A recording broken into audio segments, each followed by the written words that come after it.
Dance Teacher Diaries podcast. I am your host, Sarah Jean Watts, teacher, choreographer, consultant, and founder of The Movement Mentor. I will throw a link to our website, themovementmentor.com, in the show notes. We do choreo, train dancers, work with studios and coaches, build curriculum, custom costumes, dance photography, the worst.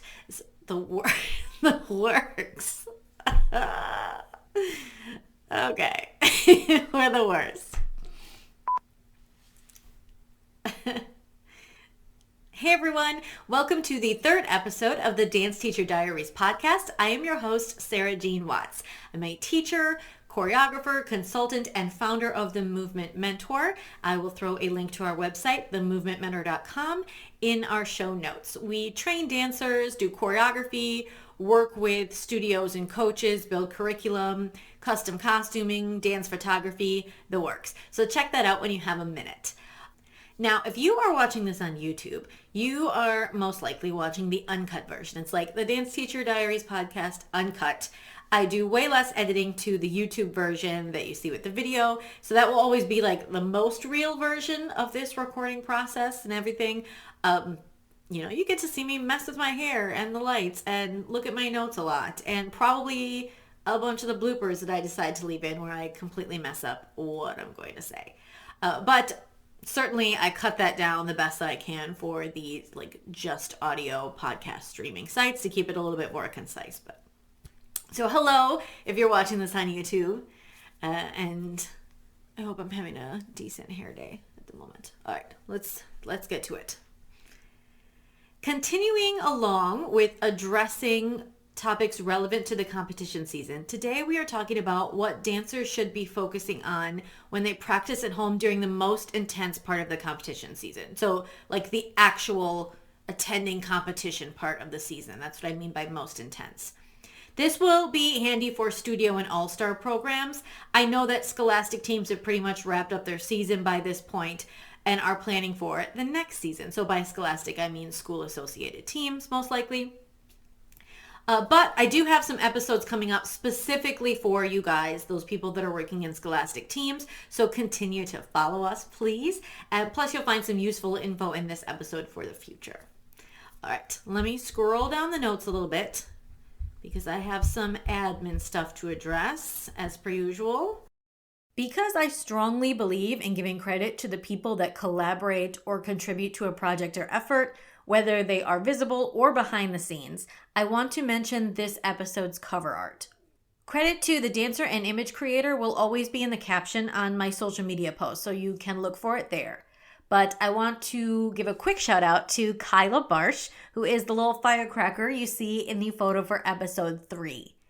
And she's also wearing a costume designed and made by my costume company, Bar and Sew. And because I totally forgot to add this section into my outline of the last episode, I want to mention Bella Paez as the dancer on the cover art for episode 2. My sister took that photo during one of our photo shoots, and pictures of Bella always turn out so great. I will have her tagged in the post for that episode also. Okay, quick disclaimer. I'm going to look down a lot when I say this because I don't want to mess it up. But quick disclaimer, this podcast talks in terms of real life situations. That is always going to be the case as much as I can. I don't ever intend to be overly harsh or critical, but we aren't going to avoid talking about issues and shortcomings. That's kind of one of the main intentions behind the podcast. So please don't take offense if you hear something that resonates with you or hits close to home.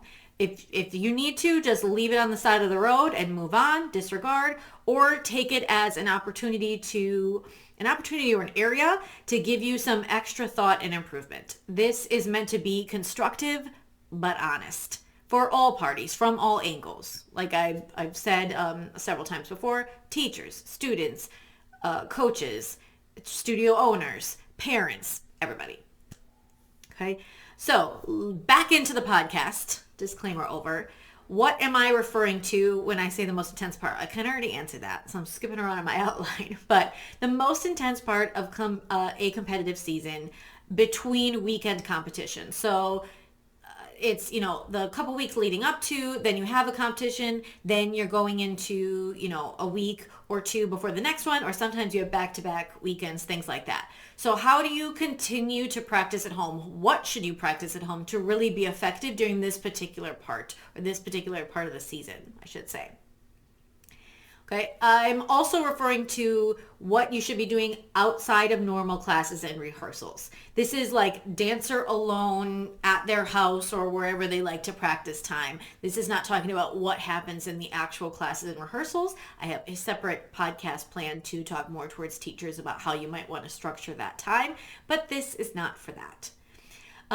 Now, I want to add to that, depending on your program, it may be better not to stress during the off time in this season. Give your body a rest, do more restorative activities or things that maintain strength, maintain your stretch routine and stuff like that. And that I say that depends on your program, because if you are in a very intense program and you have a high number of training hours per week as it is, you may not have the space in your schedule to be doing a lot of this stuff during an intense high volume part of the season. You might already have extra rehearsals built in based on, what your studio plans, how often you're competing, if these are ones that you travel to, and then you've got travel days in there and like multiple weekends, stuff like that. So think about your personal program and what your schedule looks like. And let's move on. Okay. I am also referring to at-home time versus activity at the venue. And by that, I mean the day of, the night before, things like that.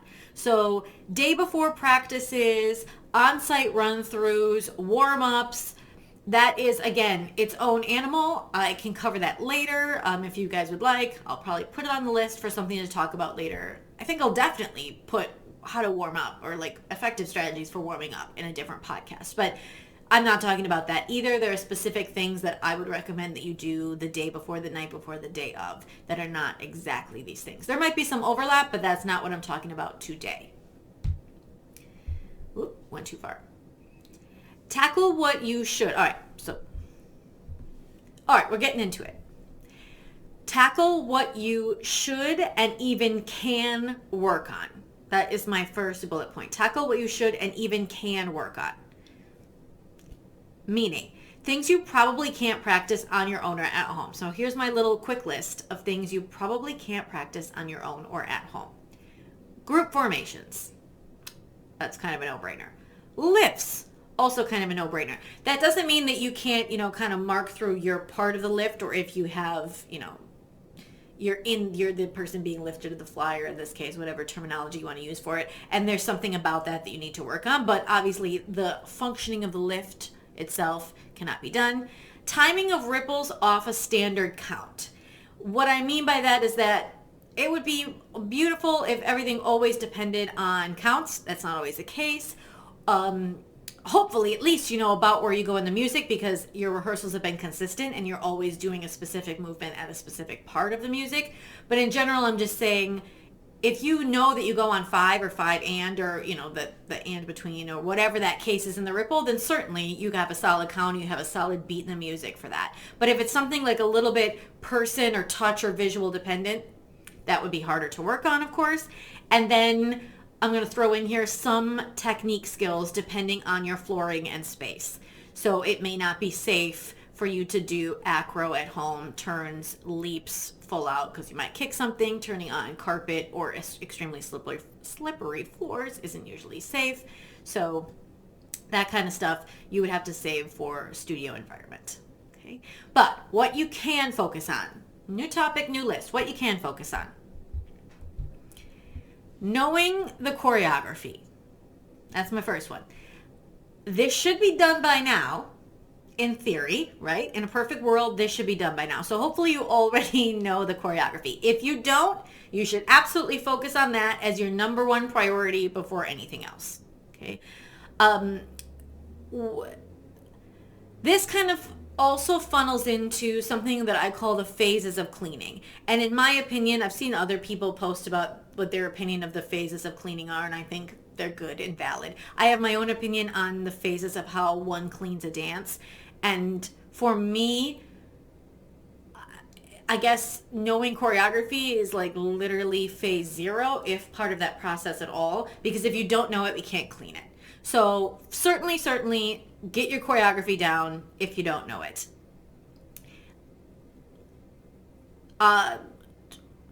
To add on to that, changes by the choreographer because dancers are out, you're in a new spot, you've had to switch to a plan B. So let me elaborate on that. Maybe you know the original choreography like the back of your hand, but now some changes have been made either just to make the choreography better in response to a different, or a previous score sheet or competition or judges' feedback or anything like that, obviously, right? If the routine has changed, then you need to make sure that you know the choreography of the changes. And that could be, again, that it was literally changed, that a dancer was out and now you have to switch some stuff around. Maybe your part physically changed, or maybe you're in a different formation. Now, let me go back a little bit. And when I said you can't work on group formations, or it would be difficult to work on group formations when practicing at home on your own, maybe though you have the opportunity, if somebody's out or a formation change, that you can kind of walk in whatever space that you do have and retrain your brain. If you always went right at this part, then you need to you come out of moving in podcast world. I'm waving my arms around.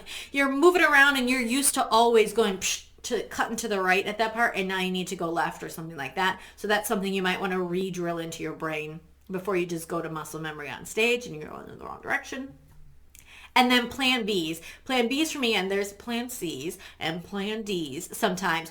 But as a choreographer and teacher, we might have a plan A for okay, this is what we really want.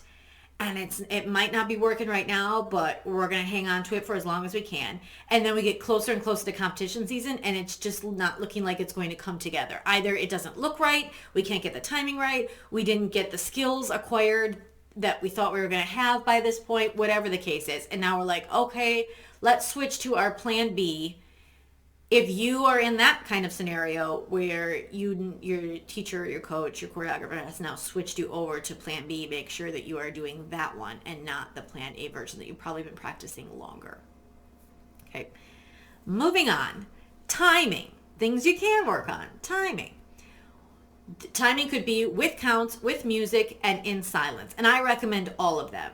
If your dance has counts, a lot of times it does, but there's a few styles of dance or songs that lend themselves more to listening to the music than actually counting it out, right? But if you can do it to counts, make sure that you can do it like that. Work your timing out to counts. Work your timing out to the actual musical track itself. And then I think one of the true tests is doing it in silence and taking that music away. And if you how deep do you feel it? How well do you know it? How much is that in your body? You should, if you're dancing to a musical piece, I think you should dance to the music. In fact, if it appears to me as an audience member or a judge as I watch you that you're dancing while music plays and I could literally swap the song out, that's not good. So you should emote, you should feel, you should react to the music. I forget the exact wording of the famous quote, but the dance is the physical representation of the music, right? You should look how the music sounds. Is that how it goes? You should be how the music would look if it was physical. Something like that. Okay. I butchered that, and I should find the real quote because it is much more elegant than what I just said. But so I'm not saying disregard the music, but if you can get through that routine in almost the exact same amount of time as if the music was playing, or you get it and then the music goes out and the music comes back in and you're still right where you were, okay, I am consistent. I know this piece of music. All right. So those are some options in terms of timing. Rough spots and details is the next one I have on the list. So let me read the list first and then dive into it. Be intentional about your corrections. Things that are hit or miss and intricate parts or specific details. I don't think I want to do it like that. Let's go back. Okay. Next, rough spots and details is the next topic on our list. So number 1 that I wrote down here is be intentional about your corrections. If you have been given specific corrections about movement, cleanliness, technique, whatever that is, take the time to very specifically focus on what you have been asked to change or correct. It is frustrating as a coach to give, as a teacher, coach, whatever term you use, to give a correction and not have it applied, or to give it multiple times and not have it applied. And it's frustrating sometimes, right? Maybe some of you have been in the situation where you're a teammate and somebody else is not applying this correction. And we have to go back and review for them to get it. Okay, so it's hard on everybody. So if you have specific things, make sure that you are spending the outside time focusing on those things. Don't avoid it, and be intentional about it. Do it on purpose. Work on it. Okay. Things that are hit or miss, meaning sometimes you go through the routine and sometimes you get it and sometimes you don't. It's a 50-50. I might get it this time, I might not. 60-40, 75-25. We want you to be hitting that 10 out of 10, right? So when I teach acro classes, I like to say, like, they go, I got it, I can do it. And I'm like, okay, now can you do it 5 out of 5 times?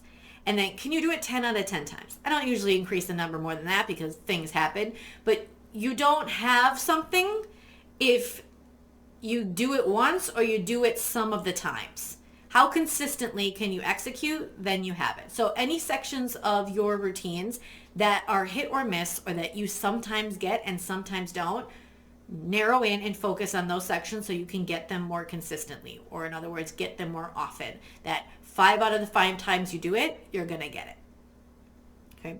And then intricate parts or specific details is the last one in this little subsection, meaning there are parts in choreography sometimes that are little head movements, small hand movements, little tweaks and twerks, or it's a lot of stuff that happens very quickly. Wherever there's dense, intricate choreography, where there's a perfect opportunity for mistakes because so much is happening in such a small space, either time-wise or physically.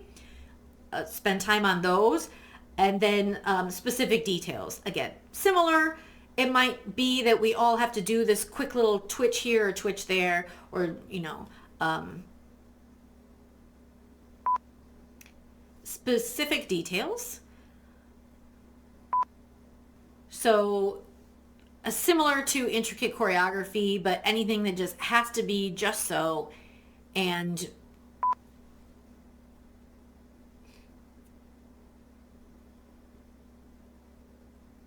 I'm going to leave it at that. Specific details. Okay. Next up is performance. I'm going to talk about performance for the purpose of this particular episode of the podcast in terms of 3 different facets: energy, facial expression, and body language. So if you're going to dedicate some time in your outside practice on improving your performance, I would suggest, based on the amount of time that you have to dedicate to this, to focus on each one of these individually, or if you don't have as much time, your most lacking one. And then if you can, then kind of snowball on top of that. If you do really have a good handle on each one of these, and I'll explain them a little bit better in a second, then you can begin to work on all of them at once. But what I wrote here is energy. There's an aspect of performance in regards to energy, which means like the presence that you have on the stage, the way that the energy is radiating out of your body and filling the stage, filling the room, the way that you are, your eyes are up and out and vibrant, and they're connecting with other people. You're actually seeing things. You're seeing other dancers. That confidence, unless the routine specifically asks for you to be unconfident, but then you are confidently incompetent. Unconfident? Incompetent? Unconfident? Anyway, I don't know if that's even a word at all, either way. But the energy that you have. And if it happens to be a particularly upbeat jazz number or a pom number, like this hard-hitting hip-hop, then it's explosive energy, right? And if it is something that's a little bit more sullen or more moody or sad, then it still needs to be a large amount of energy. It's just a different type. So that is one aspect of performance. You need to bring a lot of it but it might have a different mood, a different vibe. There's different kinds of energy, but you need a lot of it on stage as a performer. The next thing I wrote about performance is facial expression. This is usually shortened to facials. This is what you're doing with your face. It is an important part of performance because as human beings, we use our faces when we communicate, not just in dance, literally. That's one of the things that makes this feel genuine. When we have emotions, we have certain faces, right? So as a performer, the more you can get your face to resemble real life emotions and reactions, the more relatable your performance is, the more it will connect with whoever your audience is, the more that we will feel what you feel as you go through it, the more invested we become with you. And it's enjoyable, entertaining. So I have a couple things on facial expressions.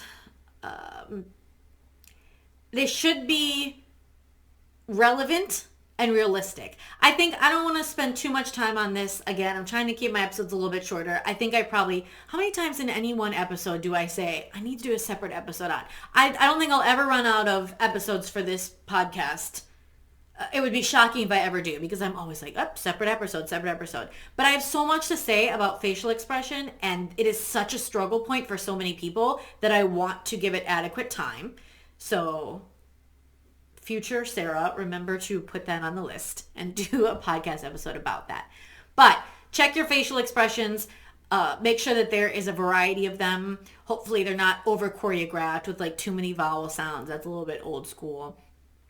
And if I could just give you one tip about them is because so many times dancers will say to me, I don't know what to do with my face. And just to hit it really quickly, listen to the music. If you have a piece of music with lyrics, listen to the lyrics. What facial responses would you have if you were reacting to what is being sung about or what is being said? If you were having a conversation with somebody and either you were the person singing or they were the person singing to you, like what would your facial response be? A lot of times dancers will say, I don't know what to do with my face, and they can't even tell me what the song is really about. Or, listen to that line. What, like this whole verse of the song that he or she is singing about, what are they really talking about? How would you feel? What kind of face would you make? It doesn't have to be angry the whole time. We don't have to shrug our eyebrows for 2.5 minutes. We don't have to smile with a big cheesy grin the whole time. You might be, digging down deep in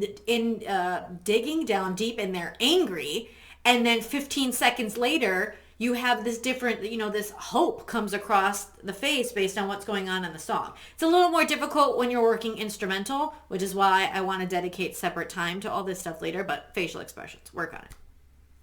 And then the last thing is body language. This is not the same as facial expression. So yes, our face does a certain amount of stuff, but it is also not the highest level of performance. If you are giving me these facial expressions that you think go with the music, but nothing about your body language has changed. Okay, so, and I think it's all part of performance because it ties back into energy, right? A lot of energy, but what kind, what quality, what mood, what vibe. If I am sad or extremely sad or heartbroken or crushed, I might, I don't sit at you with this confident, with this confident posture, shoulders back, nice, and then just you can see when someone is truly deeply sad, and you can see in their whole body what that looks like. As a dancer, as a performer, part of what you need to do to convey the message, to tell the story, to affect people in a deep way, is be able to make it feel real. So use your body to convert or demonstrate or display or put art into genuine reaction. Does that make sense? So body language, I think that would be one of the harder ones to do. So if you're lost in the sauce on what I'm talking about here, I think you should start with energy, then do facial expressions, and then body language. Hopefully it all comes together beautifully. Okay, moving on. Maintenance. Okay. When it comes to practice for maintenance, So we've talked about practicing for corrections, practicing for performance. I say practicing for like changes and knowing the choreography, practice for timing. Another type of practice you can do is for maintenance. So pick a random section. Let's say, and this also kind of depends on the time that you have to devote. So maybe you're like, okay, I don't have time to run every single one of my dances today. I don't know how many you have. Maybe you only have one, but maybe you have 15. I don't know. So like, okay, I can't do everything every day, but let me give a little bit of time today to this 15-second chunk of this dance, right? So pick a random section and be like, I'm going to nail that 15 seconds today for sure. Okay, so that's a strategy. Another thing you can do is pick a section that is most likely to have issues. That kind of piggybacks previously on what I said about digging into things that are hit or miss for you. Now, this may not be as extreme as that hit or miss. Maybe you're like, yeah, I do pretty much always get that, or I do always get that. But it's hard, it's difficult, it's risky. There's the potential for complication here. So double tap that, as in like hit it a little bit extra, work on a little bit more, just to help mitigate the risk and bring it down. Another thing I wrote down here is it's not bad, but it could be better. Similar. This usually goes very well, but it could go bad. There's potential. In this case, we're talking about, I do pretty good at that. But if I look at the whole dance, what part could I really do better? Either by cleanliness, technical execution, performance, timing. There are so many ways to practice. Let me finish this before, because I could just get on a rant about that. Last thing I have in the maintenance section is anything that makes you nervous or gets you in your head. If there is any part of that routine that you dread, that makes you nervous every time it comes up, that you are hyperventilating about on the side of the stage right before you go on, anything that takes you out of the emotional performance place and puts you overthinking inside your head. Because there's a time and a place to think, but on stage in performance is not it. Because you have to be focused on other things. You got to stay out of your head. You got to project. You got to connect. Dance is a visual art form that we're trying to communicate with other people.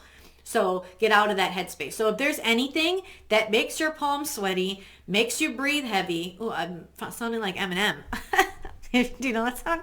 If you're young, maybe you don't. But I absolutely didn't mean to do that.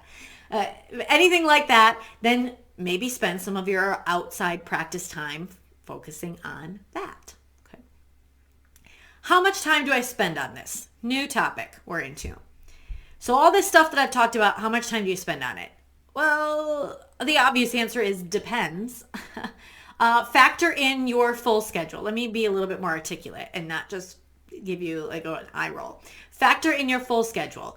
Your dance schedule, the number of routines that you have, the schoolwork that you have, body fatigue, if you are worn out, tired, if you're recovering from an injury, if you just got one, family obligations, who knows what's going on right now in your family. There might be like a birthday party and something else and something that and a wedding or just general like a parent's out of town and everybody's got to help pick up the slack, something like that. Travel time to and from. I kind of talked about this a little bit earlier when I said this is not what I would do the night before, or when I'm saying, I kind of said factor in your travel time. Maybe you don't have that much time to be doing extra practice in the intense part of the season, but factor again in your travel time. Maybe sometimes you have competitions locally in the town that you're from, and sometimes you're traveling a city over. Okay, it's a couple hours drive. Sometimes you're traveling a couple states over or across the country. So your practice time that week in terms of your personal at-home practice time is definitely going to go down because your travel time just went through the roof. So you got to think about all these things. They're all important factors. Know when you're asking how much time do I spend on this, know that time may not be split evenly on every routine. So if you're having more issues in one than the other, that one gets more time this week or gets more time more often. You don't have to always spend 5 minutes on each routine. And then I have kind of like a little carrot chart here. Daily, weekly, specifically target. In an amazing world with all the time in the day, just grew on trees, just like money, like we want, right? Woo! We would get to practice on our own daily in addition to our dance classes and schedules. And some of you might have that as an option, especially if you have fewer dancers, or not dancers, dances. If maybe you only have one or two, then you may very well have space to be practicing every day. Okay, so obviously daily is great. It's not always necessary though, not always possible. Then we go into weekly. Hopefully you could at least hit all your dances every week in some capacity outside of your normal rehearsal schedule. And then if you have a really intense rehearsal schedule or a really intense life schedule, then I'm saying go with a specifically target. Maybe every dance doesn't get touched on this week, but the ones where you were really, going through some stuff, a lot of things got changed because somebody dropped out or, like got injured and had to sit out, something like that. Or, maybe you are really struggling in a part of hip hop, like a breakdown section, and you have got to get it because you are messing it up every single time. And you spend an abnormal amount of time this week on that particular dance, right? So specifically target based on the needs of each routine. That's my next suggestion. Okay, that is actually the last thing that I wrote. I think this is a pretty short podcast for me, but I'm going to circle back real quick before I wrap up, guys, talking about what I had almost gone on tangent before when people talk to me about how much, when they're talking about how to practice at home.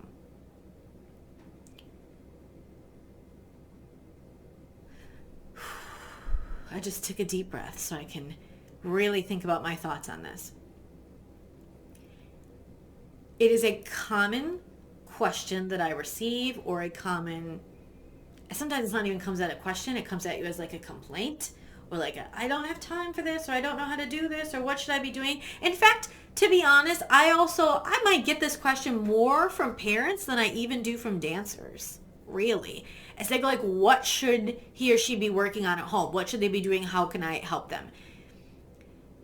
That's a loaded question, right? With a loaded answer, which is why I'm making this episode, hopefully to just throw some ideas out there for you. But my goal was that now at the end of this podcast, you can see that there are so many ways to practice at home. And I'm just kind of trying to narrow it down to this particular part of the season. But certainly these things can apply to other parts of the season as well. They can even apply to your recital dances and, all kinds of things. But there's so many ways to do it. It's not a one size fits all. You kind of have to custom tailor it. If you're struggling to figure that out, ask a teacher, ask a fellow dancer, send me a message. It's hard if I don't know you, right? But kind of outsource for some help or some brainstorming on how you can do this. If you're totally lost in sauce and struggling on how to figure it out. But the most effective, I'm going to go back to what I titled this podcast, why I said most effective. The most effective way for you to practice at home is to do it intentionally. Whatever one of these tips, if you want to try to use them all, if you only want to use half, if you want to take one thing out of this whole episode, just be very intentional about your practice to make it more effective. Do not call it, it is practicing, but I just don't think that it's effective or quality practicing for you to go home and just mark through your dance a couple times in your living room to get your mom off your back or your dance teacher off your back or to say that you did it. That's not going to move the needle very much, in my opinion. It will keep the routine in your brain and it probably won't fall out of your mind randomly for some reason, but it's not going to get us any farther along the road, right? And our goal is to always be better than we were before. And everybody has bad days and everybody has things that just don't go right no matter how much time you put into it. But continuing to improve in the best way that we can. So pick something, be specific about it, and then don't get stuck in that groove, right? Keep the variety, keep it, flowing, but hopefully all of this makes sense to you. Just I don't want to say don't. Practicing anything is better than practicing nothing. Absolutely, hands down. But just marking through something with 25% of your energy and calling it practice. And I'm going to go even one step further than that.